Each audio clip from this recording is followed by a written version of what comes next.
Hey guys, James Reid with TTR Sotheby's International Realty here. Today we're going over the May housing market update for the DC metro area, specifically DC, Montgomery County, Maryland, and the areas of Northern Virginia that we serve, which are Alexandria City, Arlington County, Fairfax City, Fairfax County, and Falls Church.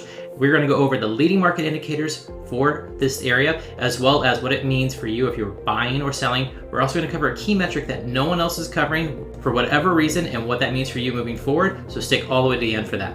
All right, so we're going to get into the key metrics now. Now these metrics are going to cover all property types in the region. So we're going to cover single family homes, townhouses, as well as condos. If you have a specific property type or specific neighborhood or area of town that you want to cover, you can reach out to me directly. This is meant to be a broad gauge video, but every little neighborhood is a little bit different. Some areas are just on fire right now and some are much slower. So if you have a specific question about what it is for you, reach out to me directly. You can call, text, email. My info is in the description box below. All right, let's get into it. All right, starting off with key metrics. Number one is number of active listings on the market, or percentage of active listings, I should say. DC is the only one that saw an increase in active listings in 2023 versus 2022. It's up about 1%. Both Montgomery County as well as Northern Virginia are down significantly on active listings. Why is it, you may ask? It's related to interest rates, which we're going to cover in a little bit. Closings across the board are down significantly. You can see the numbers here.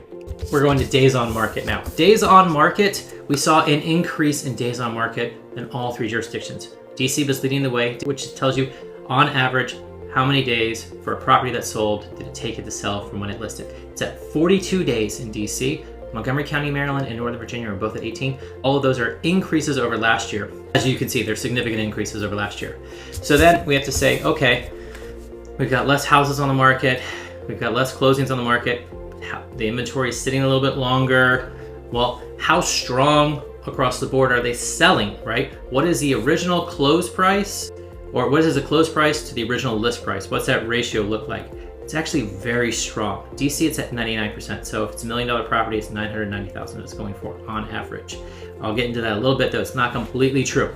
Montgomery County as well as Northern Virginia are at 102%. Very strong. Those are very strong numbers. You typically don't see that for an average, but we have seen that. Now, that is not an entirely true statement. That's an average across the board. I'm going to break it down a little bit more than that. The houses that are priced right and in good condition went at or above list price very quickly. Ones that didn't though, they sat. If you go over a month in this area across all three jurisdictions, they go at 95% to some of them at 90%.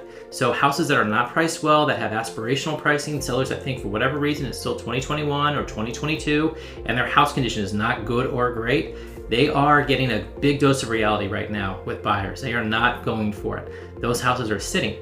But of the ones that sell, they're competitive, right? They're in good or great condition. So you still have to be ready to go if you are a buyer in this market.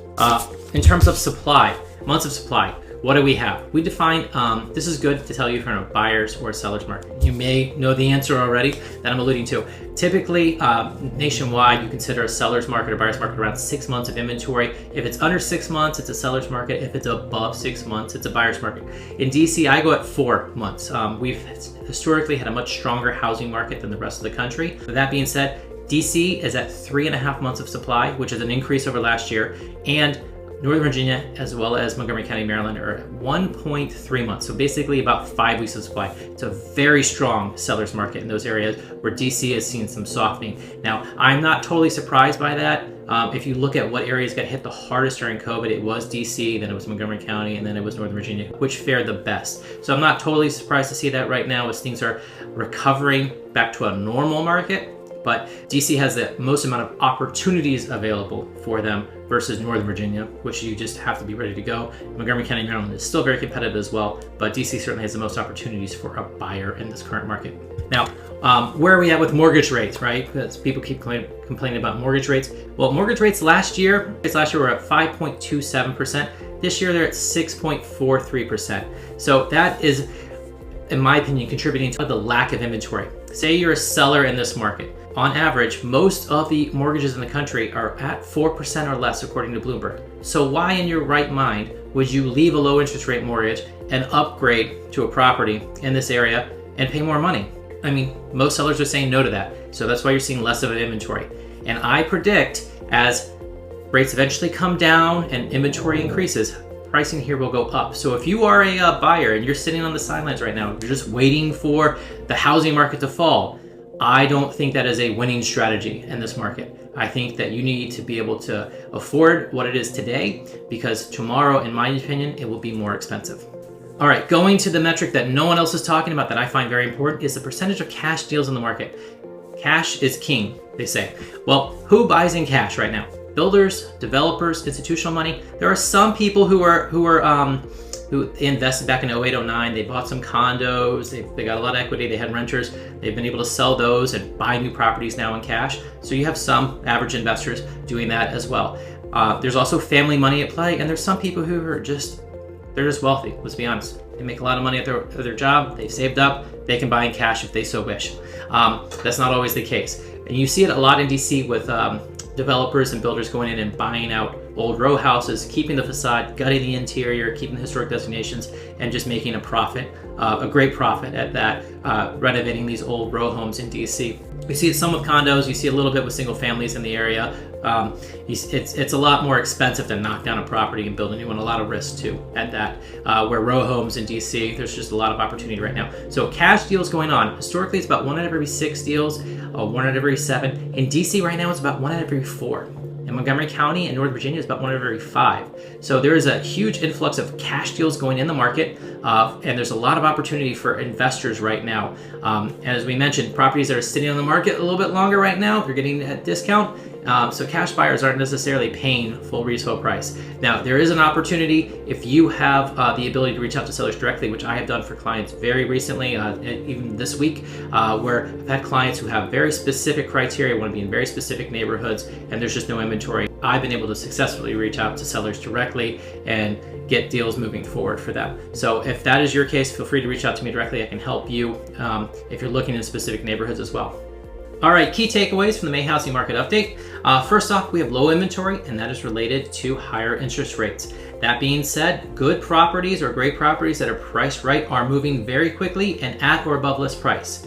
If you're a buyer, should you wait? Depends on your personal situation. In my opinion, if you can afford it now, it's best to move forward now. I personally believe that when interest rates eventually come down, the housing pricing will go up and it will cost you more in the end than it does now. So my personal opinion, the cost of waiting is greater than the cost of moving forward now. Who's it a great opportunity for right now in this area? If you are an investor of any kind and you have cash available, it's a great opportunity for you, especially if you're looking to invest in DC. If you are a seller in this area and you're looking to relocate to a lower cost area of the country, it's an absolutely great time for you. Who does it kind of suck for right now? If you're looking to upgrade your property and you have a lower interest rate mortgage, unfortunately for you, it is not a great time to upgrade it just with the interest rate, and that's why we have low inventory. Now, if you have specific questions about your specific circumstances, if you're looking in specific neighborhoods or price points or property types, and I didn't cover in this video, feel free to reach out to me directly. This was meant to be a broad video, cover things in general, but I'm certainly willing to help you and give you any advice I can on your specific situation. You can call, text, or email me. My information is in the description box below. And until next time, I hope to see you around town.